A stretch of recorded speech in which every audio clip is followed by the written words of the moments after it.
Mitra bisnis kalian, kembali kita bertemu dalam Business Wisdom Podcast. Nah, sebelum rekan-rekan mitra bisnis kalian ngelihat sesi kita berdiskusi, jangan lupa untuk klik tombol subscribe, kemudian kasih komen sebanyak mungkin dan berikan masukan sehingga kita semakin semangat dalam membuat konten.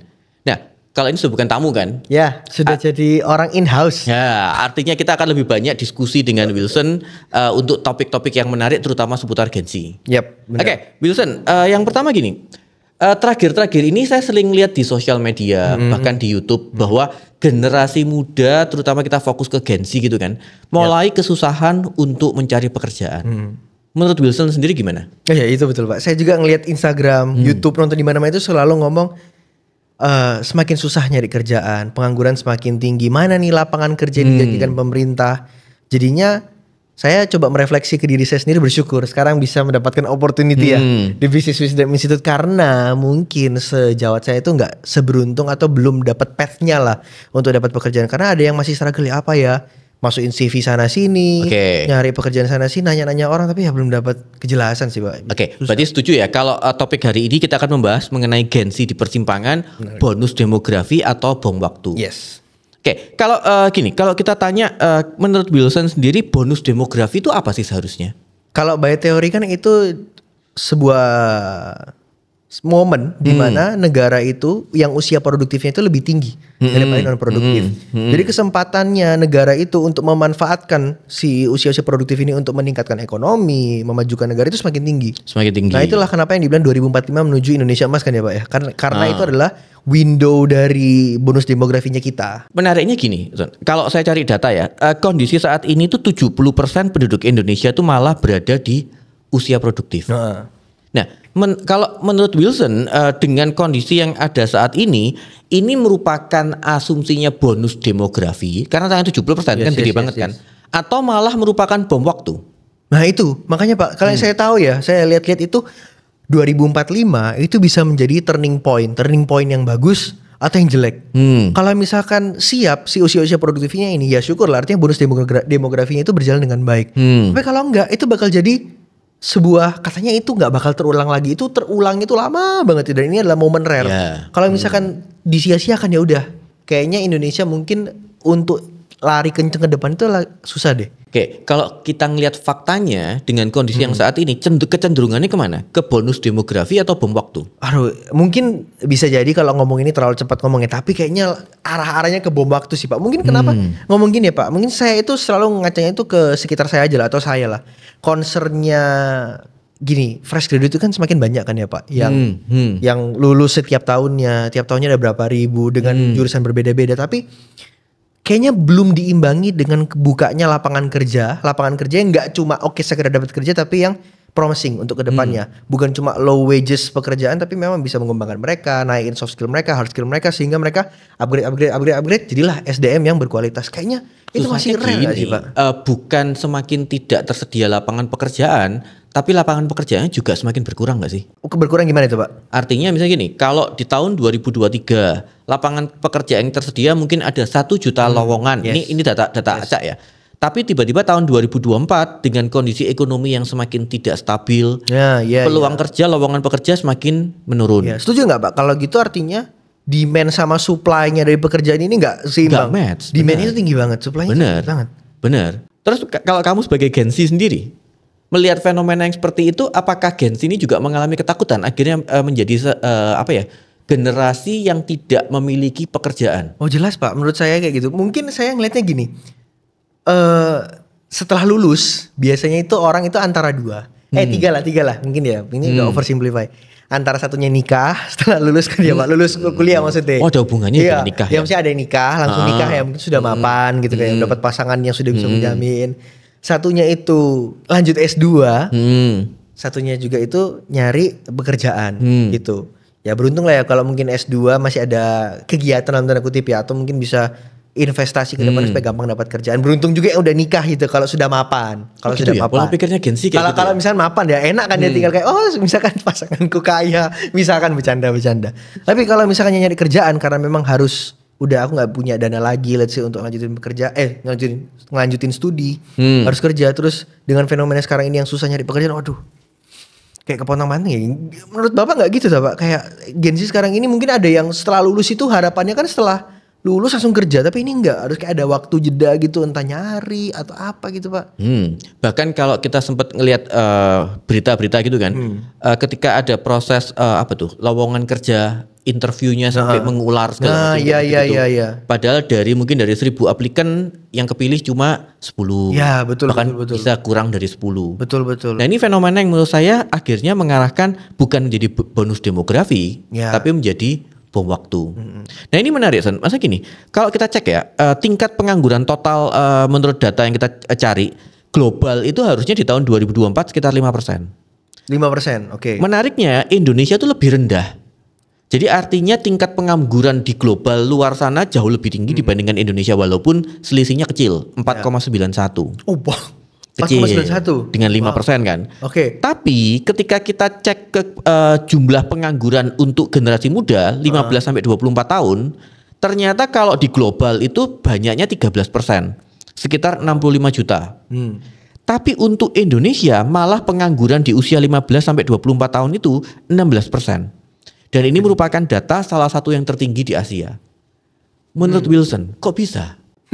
Kok bisa? Mungkin lebih ke gini ya. Kalau yang saya lihat perusahaan-perusahaan itu lebih ada dua. Satu, perusahaan-perusahaan itu lebih seneng mungkin meng-hire yang sudah lebih berpengalaman. Artinya nggak mau yang fresh graduate. Betul. Ini asumsi. Karena kalau misalkan saya jadi business owner, saya mungkin dengan dana yang terbatas atau ingin segera ada dampak nyata secara instan ya, nggak perlu bimbing dulu. Saya nggak mungkin nyari fresh graduate. Saya mungkin nyari yang sudah ada pengalaman background 2-3 tahun. Makanya ada pekerjaan entry level, Pak, yang ngomongnya syaratnya, oh boleh kok fresh graduate, tapi ada minimal pengalaman 2 tahun, 3 tahun. Lah kalau gitu gimana Pak? Ada Pak petnya untuk bisa dapetin job itu walaupun tidak fresh graduate. Ini gini, fresh graduate, tapi sudah punya pengalaman kerja 2 tahun. 2 tahun, 3 tahun. Caranya gimana Pak kalau gitu? Kalau misalkan semua pekerjaan itu ngomong fresh graduate boleh, tapi harus ada pengalaman 2 tahun, 3 tahun. Magang Pak. Jadi magang itu hitung sebagai pengalaman. Betul. Magangnya entah magang yang underpaid atau nggak di pay sama sekali, ya itu satu-satunya cara untuk bisa mengakali yang sistem yang agak artinya magang ini dimasukkan ke dalam kurikulumnya kampus atau setelah lulus magang dulu? Setelah lulus harus magang lagi Pak. Ya itu memang syaratnya untuk ada yang kayak gitu. Jadi kalau misalkan di Jakarta ada teman saya yang beropini ngomong kayak gini, nyari kerja di Jakarta yang perusahaan yang bisa dibilang prestige, bayarnya lumayan tinggi, itu udah nggak mungkin kita masuknya itu dengan pengalaman 0. Fresh graduate pengalaman 0. Jarang. Ada mungkin tapi jarang. Kebanyakan itu ada minimal pengalaman berapa tahun gitu. Artinya kalau menurut Wilson gini kan, untuk mendapatkan pengalaman itu Gen Z ini nggak usah neko-neko, nggak usah minta yang macam-macam gitu kan. Nggak dibayar pun sementara nggak apa-apa, yang penting punya experience gitu. Tapi kasihan juga Pak kalau menurut saya. Kan kasihan. Iya kasihan banget. Iya maksudnya saya bukan bilang itu caranya yang harus dilakuin. Kalian harus ambil path itu kan. Ada kan pathnya? Enggak, bukan itu Pak, tapi lebih ke kasihan. Berdarah-darah dong Pak gitu kan. Jadi kayak iya dong, sudah bayar kuliah mahal-mahal, setelah lulus masih harus mendapatkan, bahkan mungkin nggak digaji ya? Iya, bahkan mungkin nggak digaji. Hitung-hitungannya tambah minus lebih jauh lagi nggak sih Pak? 2 tahun, 3 tahun untuk nyari pengalaman itu. Kasihan Pak. Nah terus menurut Wilson apa yang harus dilakukan? Atau gini, mungkin pertanyaan gini, kenapa sih fresh graduate tuh nggak bisa langsung diterima masuk ke dunia profesional? Kalau saya sih cuma berpendapatnya tadi mungkin kayaknya fresh graduate itu belum siap di mata banyak recruiters gitu. Masih ngomong ya lebih kurang, bukan lebih kurang ya, lebih minim lah PR saya kalau misalkan saya ngerekrut yang lebih berpengalaman, yang sudah ada backgroundnya gitu, dibandingkan fresh graduate yang mungkin ada asumsi Gen Z ini problematik lah. Ya biasa kan orang kan mengkotak-kotakan generasi Gen Z ini problematik, susah untuk diurus, nggak mau kerja keras, jadinya kayak aduh Gen Z nanti dulu deh gitu, bisa jadi. Kalau pendapat saya itu agak beda Son. Maksudnya gini, bukan tidak menerima fresh graduate, tapi karena supply-nya kebesaran. Itu benar. Artinya juga, kalau supply-nya terlalu besar, perusahaan itu kan pasti bisa memilih yang terbaik yang mereka butuh. Tapi memang tidak dikomunikasikan. Betul. Lebih prefer yang sudah punya pengalaman kerja. Iya, lebih enak, lebih siap pakai. Tapi fresh graduate yang punya sesuatu nilai yang lebih, itu juga akan diterima. Oh betul. Cuma masalahnya yang masuk begitu banyak, makanya 1.000 yang dipilih cuma 2, 1.000 yang dipilih cuma 5. Bisa sekarang. Jadinya kemungkinan fresh graduate keterima itu bukan 0 Pak, tapi kecil. Karena semakin banyak poolnya, nyari yang paling stand out. Kecil tuh karena oversupply. Iya, jadi makanya nyari yang paling stand out. Mungkin tuh bisa 1 dari 100, let's say kayak gitu ya. Iya benar. Nah artinya untuk menjadi satu dari antara 100 itu yang harus dilakukan apa kalau menurut Wilson yang perlu dipersiapkan? Yo yang pasti kan kalau kita bisa ngomongin yang si kita ini harus upgrade diri bla bla bla bla. Tapi gini Pak, itu kan bukan berarti menyelesaikan permasalahan di mana supply pekerjaan ini kurang. Kalau kayak begini terus artinya kan yang mungkin akan mendapatkan kesempatan untuk berkembang itu cuma let's say 1 dari 100 harusnya cuma 1% Pak atau 10%. Bahkan kurang, bahkan bisa kurang. Gimana dong Pak, si 90 ini bakal terlambat untuk dapat kesempatan belajar itu. Terus 2045 sudah di depan mata. Itu gimana menurut Bapak? Terus kita harus gimana nih Pak? Nah, maksudnya gini, kan kalau sektor pekerjaan itu kan ada yang informal, ada yang formal. Termasuk ada jalur yang namanya entrepreneur. Nah, betul. Pertanyaan saya gini, Gen Z itu kepikiran gak sih untuk menjadi seorang entrepreneur? Atau lebih banyak kepikiran saya ingin menjadi seorang profesional? Oh, itu mungkin ada. Ya pasti ya. Kalau menurut saya sih goal yang paling benar itu adalah jadi entrepreneur. Setelah mungkin jadi entrepreneur, punya modal akhirnya jadi entrepreneur mungkin kalau bagi saya. Tapi kayaknya sih mereka lebih mikir, aduh nggak punya modal nih kalau aku mau bikin bisnis bla bla bla. Aku mau cari kerja dulu supaya bisa mengumpulin modal gitu. Aturan dari mana entrepreneur harus punya modal? Harus nggak sih? Harus nggak sih Pak? Harus nggak sih mitra bisnis punya modal? Nanti dikasih di kolom kasih komen gitu ya. Iya, apakah seorang entrepreneur harus memiliki modal? Itu mungkin next topiknya kita ya. Boleh. Kalau menurut Bapak, mungkin gini Pak, saya ngomong ke Bapak curhat misalkan, Pak, saya pengen bikin bisnis nih Pak, tapi concern saya itu modal Pak. Saya belum punya fondasi modal buat bikin bisnis. Itu gimana Pak kalau gitu? Modal harus tetap diadakan. Karena kalau nggak ada modal ya kita nggak bisa ngelakuin apa-apa kan. Tapi bukan berarti ketika kita nggak punya modal, nggak punya budget buat melakukan sesuatu, bukan berarti kita nggak bisa menjalankan itu. Kan ada proses yang bisa dilakukan. Banyak hal lah. Contohnya nyari investor gitu Pak. Nyari investor bisa. Terus ya usaha dengan hal-hal yang kecil-kecil dulu, nanti cuma tinggal di scale up kan. Kan konsep entrepreneur seharusnya gitu. Iya betul. Mana ada entrepreneur yang tiba-tiba jatuh uang dari langit, tiba-tiba langsung bisa sukses gitu kan. Zaman sekarang nggak ada. Luar biasa. Kalau nggak dapat kerjaan, ciptakan lapangan pekerjaan wis. Mikirnya kayak gitu. Karena gini, kan tidak semua generasi muda itu dianugerahi dengan kemampuan yang yaitu problem solving tinggi, profesionalitas tinggi, cocok bekerja dengan orang, kan belum tentu kayak gitu. Betul. Nah kalau kita punya kelebihan yang di bidang yang lain, ya enggak apa-apa. Kalau gitu Pak, artinya yang salahnya itu, kita nggak dapat lapangan pekerjaan. Artinya let's create lapangan pekerjaan. Atau kayak let's create our own business. Iya dong. Alasan nggak punya modal artinya nggak relevan. Karena yang membuat itu possible adalah mindset. Ya. Usaha, niat. Bener. Tapi kenapa kita nggak punya, atau mostly nggak punya mindset itu? Artinya nggak diajarkan, nggak ditanamkan dong Pak.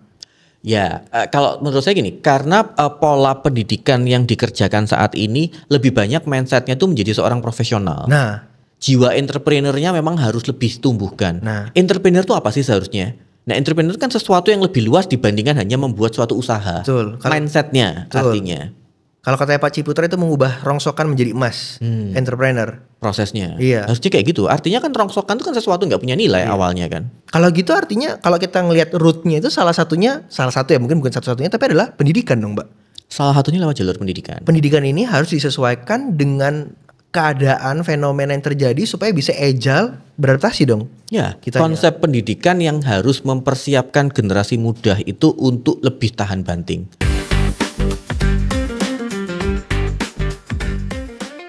Mitra bisnis kalian, kita kembali ke dalam sesi yang kedua bersama dengan Wilson Huang. Oke, tadi kan kita sempat diskusi dari sektor pendidikan mengenai Gen Z kayak gitu. Nah, pandangan Wilson akhirnya gini, perlu nggak sih Gen Z ini akhirnya memiliki pendidikan yang cukup minimal ya S1 lah gitu?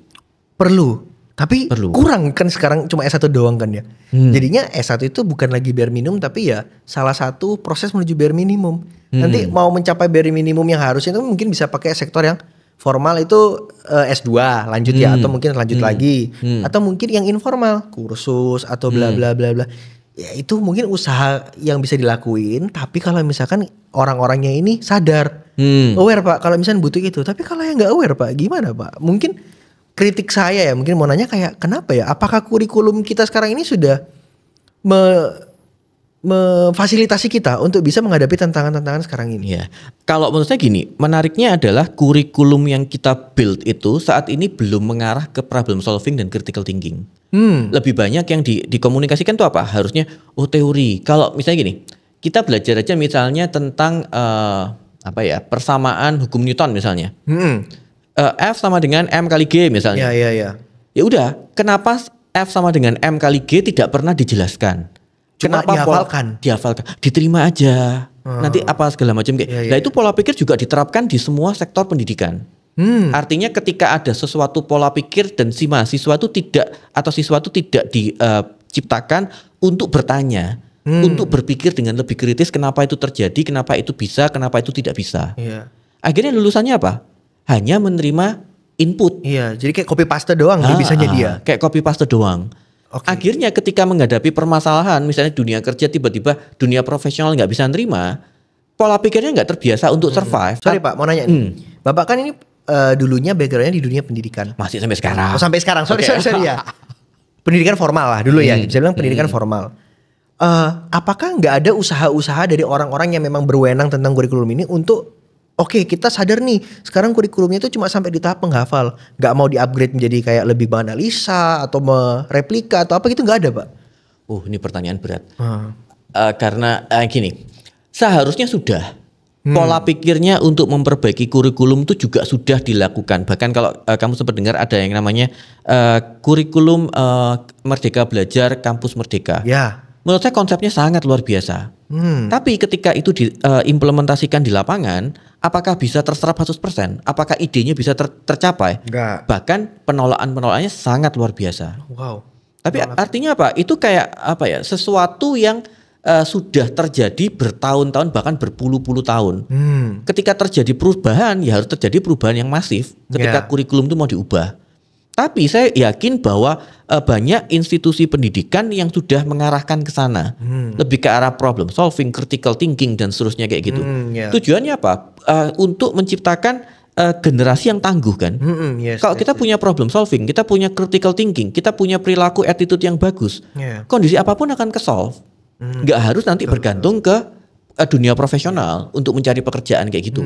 Kalau gitu artinya setelah kita lulus pun pendidikan formal yang notabene udah S1, awareness untuk upskilling, reskilling diri sendiri itu penting. Untuk bisa adaptasi dengan dunia sekarang ini. Benar.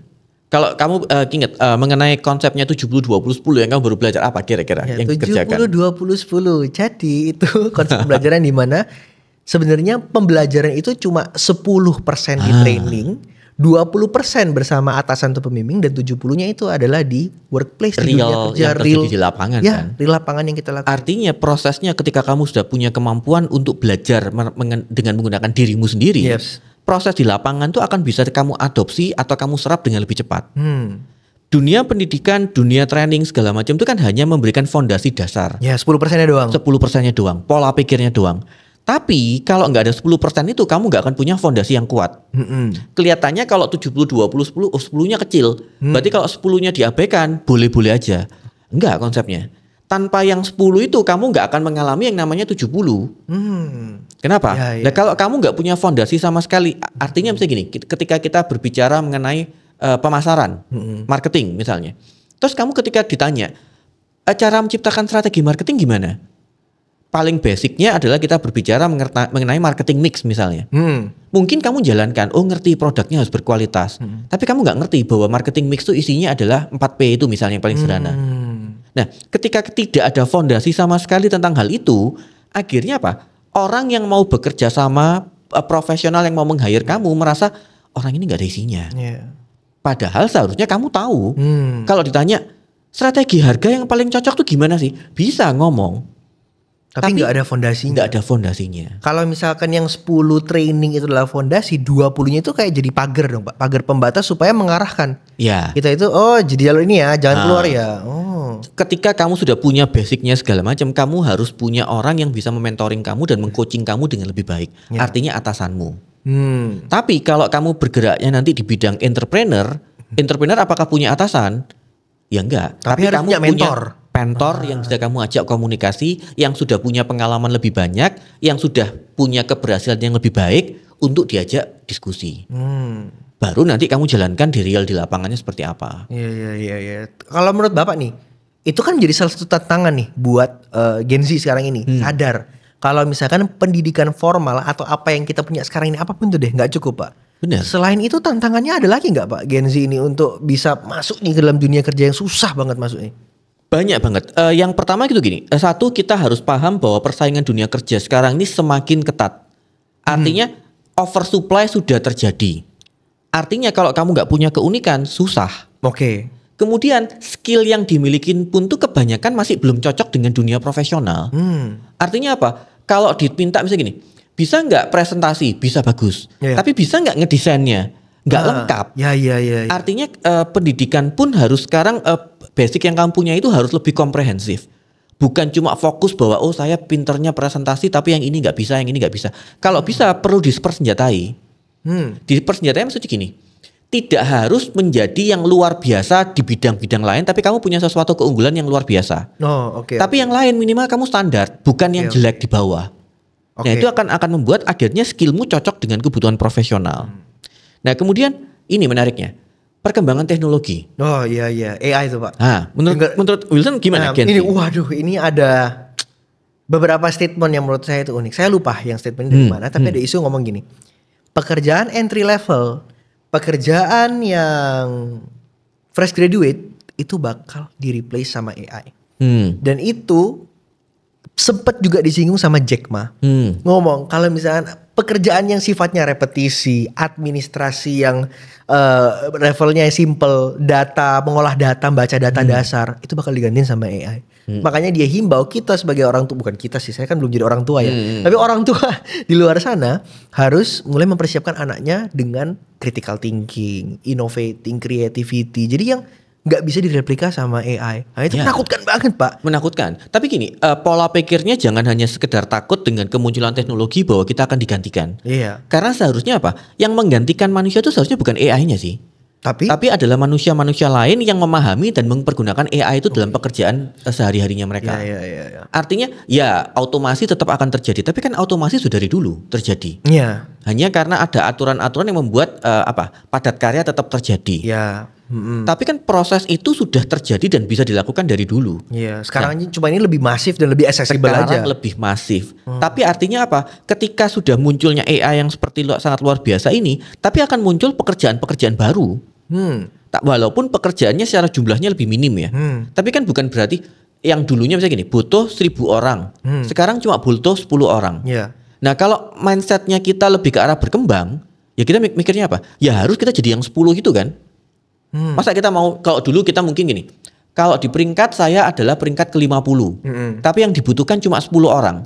Masa kita, ya sudah berarti nasib saya lagi naas ini kan, belum rezeki. Lah kan mindsetnya berarti tidak bagus. Ya harus gimana caranya berubah untuk menjadi yang 10 itu. Caranya gimana? Ya harus dipikirkan. Atau sering-sering ikut trainingnya BWI gitu. Wah ikut dong, harus bener-bener. Ini juga Pak, ini saya baru ingat. Jensen Huang, bukan keluarga saya, itu memang nama sama aja namanya. Keluargamu juga diamini lah. Amin. Ternyata saudara gitu ya. Jensen Huang CEO-nya Nvidia itu ngomong gini, pekerjaan coding bisa atau mungkin akan ya digantikan sama AI. Karena sekarang ini adalah zaman dimana coding itu semakin mudah, semakin accessible buat semua orang. Karena ada bantuan AI. Nah terus yang sudah sekolah 4 tahun atau mungkin bahkan sampai S2 dalam bidang IT, coding-coding, itu gimana dok? Ya pasti akan ada pekerjaan tergantikan. Bahkan kalau saya pernah dengar cerita gini, bahkan ada seorang mahasiswa untuk kuliahnya itu dia harus kayak pinjem uang gitu untuk bayar biaya kuliah. Kemudian ketika dia lulus mulai mencari pekerjaan dia tergantikan oleh AI, copywriting kalau nggak salah. Oh ya. Ada cerita itu. Nah terus akhirnya apa? Dia nggak bisa bayar untuk debtnya itu toh. Oh my God. Akhirnya saya bunuh diri. Oh my God. Nah artinya apa? Spesialisasi itu perlu, tapi kamu juga harus punya fondasi yang lain sehingga bukan hanya spesialisasi. Oh saya cuma bisanya copywriting. Ketika copywriting sudah tidak dibutuhkan, kami masih punya skill-skill yang lain. Itu yang perlu diperbaiki dan dikembangkan. Menurut saya semakin kuat kalau kita ini harus sesegera mungkin upskilling dan reskilling. Contohnya mungkin pakai kata-katanya Pak Ronald tadi ya, yang bukan AI yang akan menggantikan kita, tapi manusia yang menggunakan AI. Mungkin si orang-orang yang jago coding itu harus mulai nih cari celah-celah mana nih yang belum bisa dikuasai sama AI, dengan memanfaatkan AI supaya bisa lebih unggul dibandingkan AI itu sendiri. Itu harusnya pendapatnya saudaramu si Jensen Huang harusnya. Oh sama juga dari sumber yang sama. Oh.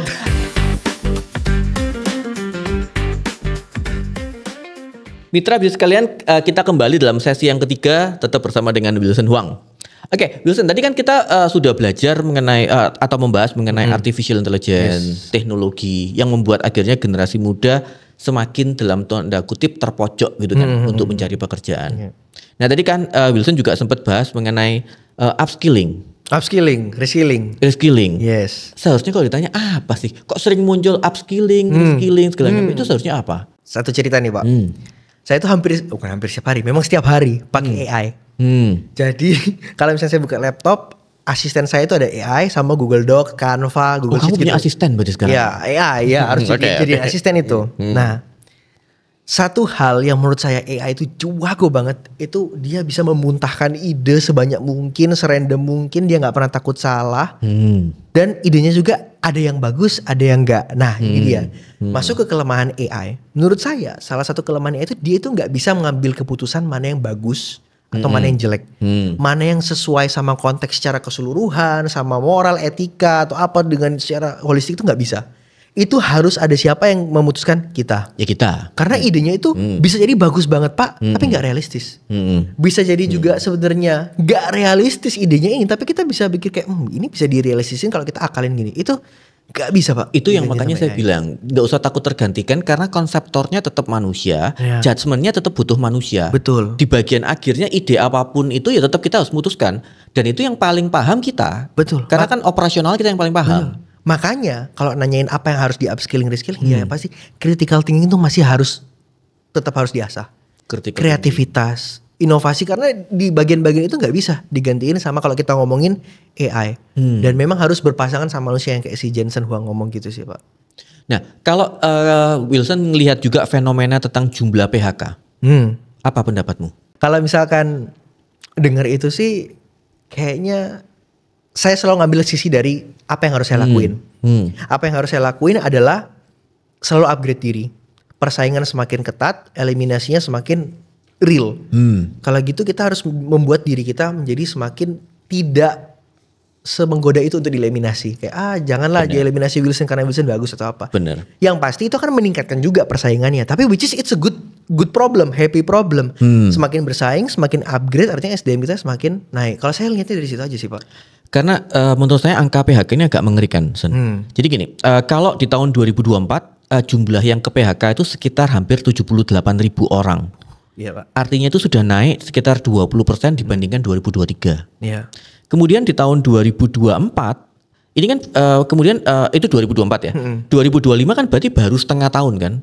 Jumlahnya sudah sekitar 42.000 sekian yang ke PHK. Artinya sudah naik 32%. Wow. Luar biasa. Artinya yang di PHK semakin banyak. Nah, di PHK itu masalahnya bukan berarti diregenerasi dengan orang yang lain. Ya. Tapi memang pengurangan tenaga kerja. Iya, betul. Artinya jumlah orang yang senior, jumlah orang yang sudah punya pengalaman kerja juga mulai banyak yang menganggur. Tapi orang yang fresh graduate pun tidak dengan mudahnya untuk terima kerja. Artinya jumlah karyawan atau jumlah orang yang akhirnya menjadi unemployment juga akan semakin tinggi. Ya. Itu menurut saya jadi wake up call, Pak. Wake up call untuk dua hal. Satu, bersyukur. Dan dua, waktunya kita upgrade diri. Yeah. Satunya itu bersyukur dengan apa? Apapun pekerjaan yang kita lakuin, susah, senang, pahit, manisnya, itu harus mulai kita cintai, harus mulai kita syukuri. Setuju. Menurut saya, Pak. Setuju. Karena itu bukan cuma sekedar ngomong kita, bisa punya pekerjaan, bisa punya masa depan, tapi ini udah ngomongin stabilitas, Pak. Punya pekerjaan sekarang ini aja sudah sebuah simbol stabilitas. At least saya sudah bisa hidup, let's say dalam bulan ini, bulan depan, 1 tahun ke depan.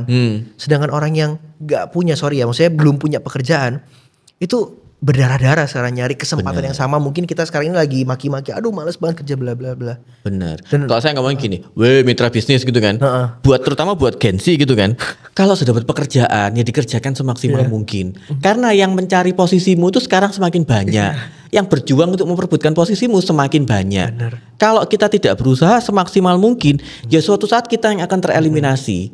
Jadi proses belajar harus dilakukan secara terus-menerus. Betul. Dan mau tetap, yaitu upskilling, reskilling itu harus secara terus-menerus dilakukan. Ya, itu jadi wake up call, at least buat saya sama teman-teman saya sering ngobrol, gila kita bersyukur banget ya. Bersyukur banget, dan karena bersyukur ini kita harus semakin sadar juga memanfaatkan dengan baik apa yang kita dikasih ini sama Tuhan ini. Wah gila. Tapi sama Son, wake up call-nya itu juga terjadi untuk generasi yang lain. Jangan lengah. Betul. Artinya misalnya gini, generasi misalnya kayak kok jadi saya kelihatan tua ya, jadi kayak generasi saya pun kalau kita tidak berbenah, tidak berusaha meningkatkan kemampuan, ya suatu saat akan tereliminasi dengan generasi muda yang sekarang punya semangat.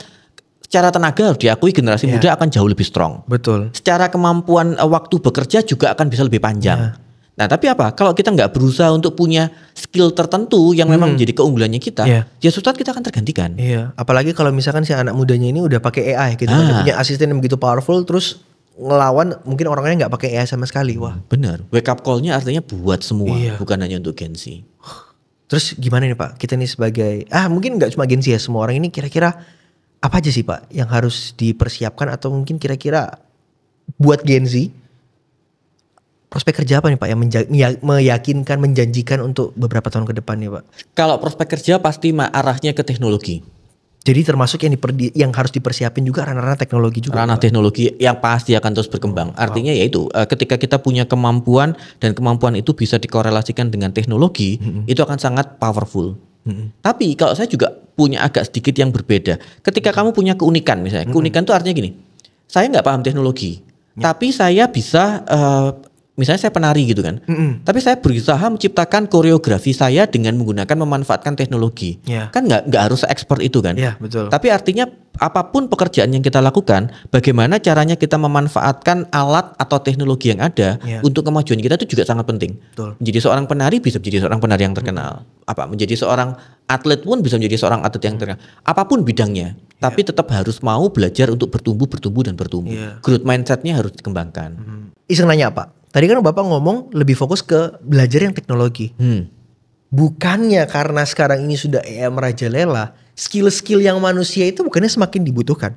Atau skill-skill yang manusia ini malahan yang harusnya kita semakin tingkatin karena nggak bisa diganti sama AI, gimana itu? Oh iya, maksud saya itu gini, ranahnya adalah ya tetap harus balance antara hard skill dan soft skill. Soft skill nggak bisa ditinggalkan. Kecuali kamu hidupnya di hutan atau hidupnya di kuburan, nggak perlu berkomunikasi dengan siapapun, ya sudah soft skillmu nggak apa-apa, nggak ada ya nggak apa-apa. Walaupun tetap nggak bisa ya. Iya, tetap nggak bisa kayaknya. Kan meskipun kamu di kuburan, suatu saat kamu harus komunikasi dengan siapapun kayak gitu. Siapa Pak kalau di kuburan? Saya pikir di hutan, kalau di hutan. Di kuburan bukan meninggal biasa. Bukan. Stay-nya di kuburan. Tapi dia WFH-nya dari kuburan. Kan mungkin aja WFH kan bisa dari manapun kan. Iya, masuk akal. Jadi tetap penting ya Pak ini. Tetap perlu untuk mengembangkan. Ya, apalagi saya pernah baca juga ngomong bahwa salah satu kelemahan AI itu nggak bisa berinovasi. Dia itu nggak bisa create something new karena dia itu melihat pola dari data yang sudah ada. Saya kok bisa ya? Jadi referensinya itu loh. Oh iya. Dia referensinya adalah data yang sudah ada. Kalau mau bikin sesuatu yang breakthrough banget, yang new, fresh gitu, yang nggak ada di data, itu butuh manusia, butuh touch manusia. Butuh manusia benar. Butuh touch bukan dari manusia. Bukan bisa tapi butuh manusia. Setuju. Oke Son, untuk mengakhiri sesi hari ini, kata-kata motivasi apa buat mitra bisnis kalian? Singkat saja. Upskilling dan reskilling itu wake up call paling penting buat kita sekarang ini supaya tetap relevan dan bisa menghadapilah gelombang baru ini. Oke, kalau dari saya gini, dunia pendidikan itu hanya merupakan tiket masuk, tetapi masa depan ditentukan oleh keberanian masing-masing untuk terus belajar dan bertumbuh. Luar biasa mitra bisnis. Saya Ronald, saya Wilson. Sukses selalu untuk Anda.